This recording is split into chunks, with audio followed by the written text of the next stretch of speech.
След едно комфортно пътуване с новата Opel Astra Sports Tourer, вече сме в един от любимите ми градове Несебър. И то стария град Несебър запазил своето очарование през вековете.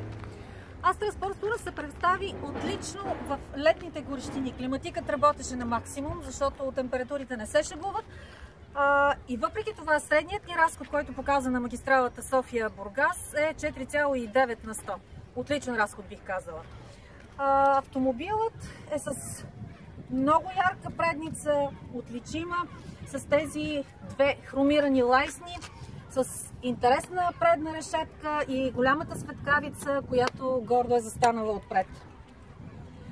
Иначе Opel Astra Sports Tourer е изграден изцяло на нова автомобилна структура, така че е запазил размерите на предишното поколение, но вътре разстоянието и обемът е много по-сериозен. За това говори и багажникът, който после ще видим, увеличен с 80 литра, общо до 540 литра. Един забележителен багажник.